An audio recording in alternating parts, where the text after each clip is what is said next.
As the people of the world shift their focus in dealing with the devastation that are being caused by the COVID-19 pandemic, the Communist Party of China not only continues to oppress the Tibetan people, but also exacerbates its effort in marginalizing the Tibetan people and their culture, which Karma Tenzin, a researcher of Tibet Policy Institute, calls the other pandemic. In this episode of COVID-19 special, we will talk with Karma Tenzin on his recent article, The Other Pandemic, Marginalizing Tibetan Culture. Calling the Communist Party of China's increased systematic attempt to marginalize Tibetan people the other pandemic, is it your attempt to draw world's attention to the rising state's attempt in marginalizing the Tibetans? Thank you very much for having me. In my essay, I have written the other pandemic, that the world have to pay focus on Tibetan, not only Tibetan, the minorities in Chinese, under the Chinese government. For example, in Tibetan case, we have been suffered for more than 60 years under the Chinese regime. They have changed many policies year by year. Right now in Ngaba region, they have introduced they say is a new policy, not a new law, is a policy which they have introduced, that teaching of all other subjects apart from, except Tibetan language, all other subjects will be taught in Chinese language. Actually, that is not a new policy. The same policy was implemented in Ngaba region in 2010.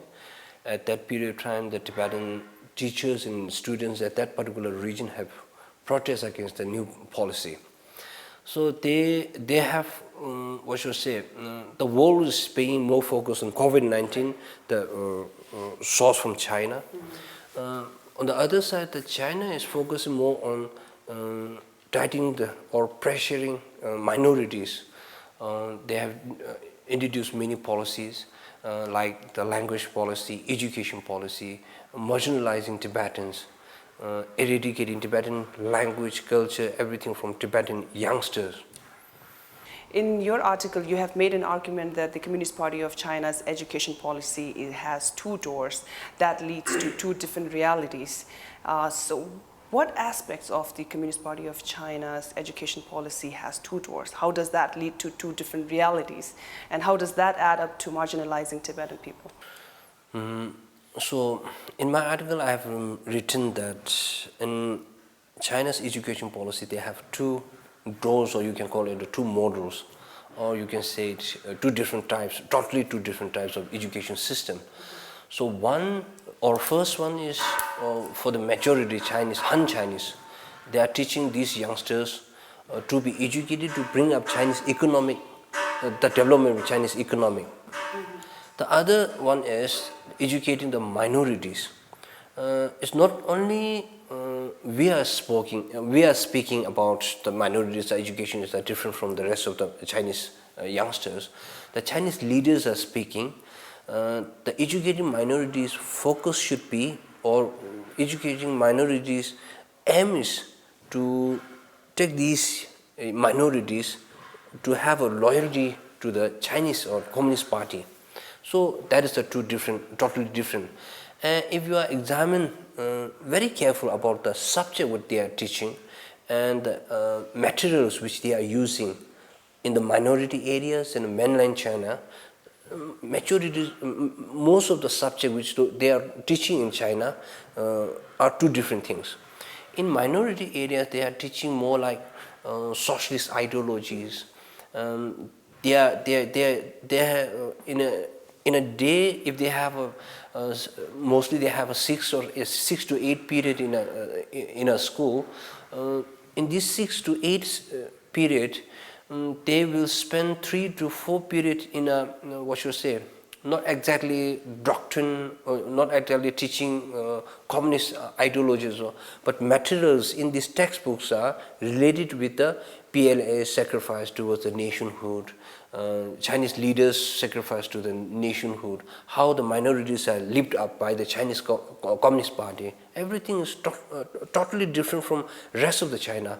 The rest of China are taught the 21st century subjects like computers, science and everything. Right. The main point in your article now, the education policy. So talking about it, there is a point about an announcement made by the local government in Ngaba in April regarding implementation of Mandarin as a medium of instruction for all subjects in the regional schools.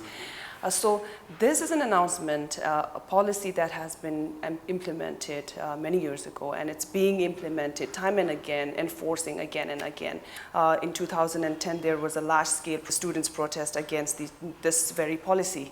So why the discussion now? Why do you think we need to talk about this today? I think we have to look into two different things. In China, we have a law, the Chinese law, the constitution. The constitution, main thing they have written in article number 4, the minorities have the right to protect and preserve their own language and tradition and culture. Everything is written, just written in the constitution. On the other side, there are lots of new policies introduced in a regional base. So in some researchers claim that or say that these local authorities are doing lots of extra things, extra new policies, introducing extra new policies to appease the central government, so that their promotions and lots of things will happen in a Mostly for their personal interests? but yeah, personal interest. So the promotion, everything will be become reality in a very short period of time.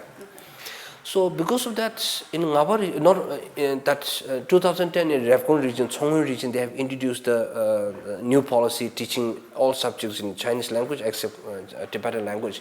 So that same policy was introduced in very early days.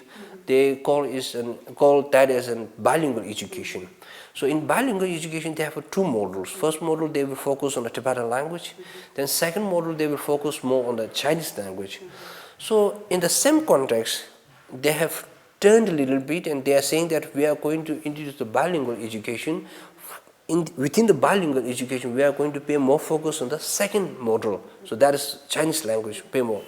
They are saying that if we are not going to focus more on the second model, that is focus more on the Chinese language, the minorities are not able to develop the economy, because they are more focusing more on the Tibetan language.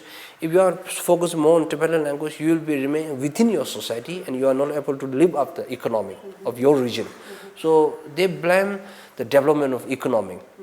In a nutshell, they are trying to teach the Tibetan students as much as the Chinese language, and they are bringing thousands of Chinese teachers to Tibetan areas to teach young Tibetans. So in a nutshell, they are introducing lots of new policies. In a nutshell, they are trying to avoid teaching Tibetans to Tibetan students in school.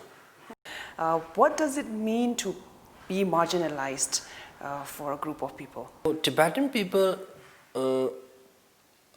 Tibetan people, I think we are marginalized because Chinese government think that we are trying to separate Tibet from what Chinese call as a motherland. For us, we are losing lots of things, including language, culture, tradition, everything. Even our land and our environment, everything we are going to conclude. From 1959, we have the Chinese government have destroyed thousands of monasteries, killing thousands and thousands of people in Tibet. In a nutshell, in this 21st century, right now, the Chinese government are not killing or directly not involving in destruction and killing, but at the same time, on the other side, they are what should I say, introducing new policy which are making Tibetan youngsters more like a Chinese than Tibetan. So the cultural genocide, the exact term is cultural genocide going on inside Tibet.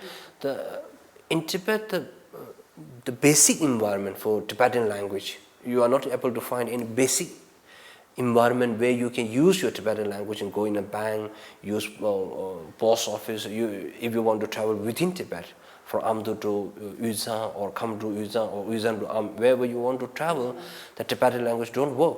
You have to speak in Chinese, you have to buy your ticket, you have to use your Chinese language and Chinese, written Chinese, you have to write in Chinese to use in a bank, wherever you go inside Tibet. So inside Tibet, the Tibetans inside feel they are minorities inside their own language, including language. You are not only speaking in Tibetan. You can't survive in Tibet nowadays. From outside, we think that we as a Tibetan, we have a duty. I'm not saying that we have to serve others, but we have the duty to preserve our language. So that is destroying by the Chinese government. Right, right. Thank you, Karma Tenzin. Thank you for joining us. Very much. So that was Karma Tenzin, a researcher at the Tibet Policy Institute, and we talked about his recent article, The Other Pandemic, Marginalizing Tibetan Culture. Thank you for watching Tibet TV.